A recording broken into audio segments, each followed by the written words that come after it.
ಇಲ್ಲ, ಅದು ಹಕ್ಕುಪತ್ರಗಳು ನಿಮಗೆ ಮತ್ತೆ ಮತ್ತೆ ಸ್ಪಷ್ಟಪಡಿಸ್ತೀನಿ. ಎಲ್ಲ ಹಕ್ಕುಪತ್ರಗಳು ಕ್ಯಾನ್ಸಲ್ ಆಗಿ ಸರ್ಕಾರಕ್ಕೆ ವಾಪಸ್ ಹೋಗಿದೆ.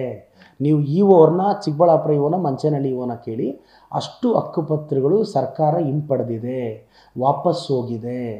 ಈಗ ಹೌಸಿಂಗ್ ಬೋರ್ಡಲ್ಲಿ ಹಕ್ಕುಪತ್ರಗಳಿದೆ, ಅದು ಬೇರೆದೇ ವಿಚಾರ. That is quite different. ಇದು ಆಲ್ರೆಡಿ ಕಟ್ಟಿರೋರಿಗೆ, ಅದು ನನಗೆ ಗೊತ್ತಿರೋ ಪ್ರಕಾರ ಅದು ವಾಪಸ್ ಹೊರಟೋಗಿದೆ. ಅದ್ರದ್ದು ಲೇಟರ್ ಸ್ಟೇಜಲ್ಲಿ ನಮ್ಮ ಡಿಸ್ಟ್ರಿಕ್ಟ್ ಮಿನಿಸ್ಟ್ರು ಹೇಳ್ತಾರೆ ಅದ್ರ ಬಗ್ಗೆ. ಇಲ್ಲ, ಅದು ಹಕ್ಕುಪತ್ರಗಳು ನಿಮಗೆ ಮತ್ತೆ ಮತ್ತೆ ಸ್ಪಷ್ಟಪಡಿಸ್ತೀನಿ. ಎಲ್ಲ ಹಕ್ಕುಪತ್ರಗಳು ಕ್ಯಾನ್ಸಲ್ ಆಗಿ ಸರ್ಕಾರಕ್ಕೆ ವಾಪಸ್ ಹೋಗಿದೆ.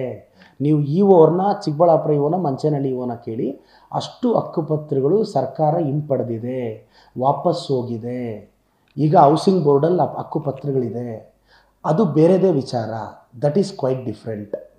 ಇದು ಆಲ್ರೆಡಿ ಕಟ್ಟಿರೋರಿಗೆ, ಅದು ನನಗೆ ಗೊತ್ತಿರೋ ಪ್ರಕಾರ ಅದು ವಾಪಸ್ ಹೊರಟೋಗಿದೆ. ಅದ್ರದ್ದು ಲೇಟರ್ ಸ್ಟೇಜಲ್ಲಿ ನಮ್ಮ ಡಿಸ್ಟ್ರಿಕ್ಟ್ ಮಿನಿಸ್ಟ್ರು ಹೇಳ್ತಾರೆ ಅದ್ರ ಬಗ್ಗೆ. ನ್ಯೂಸ್ ಫಸ್ಟ್, ನಿರ್ಭೀತಿಯಿಂದ ನಿಮ್ಮ ಪರವಾಗಿ.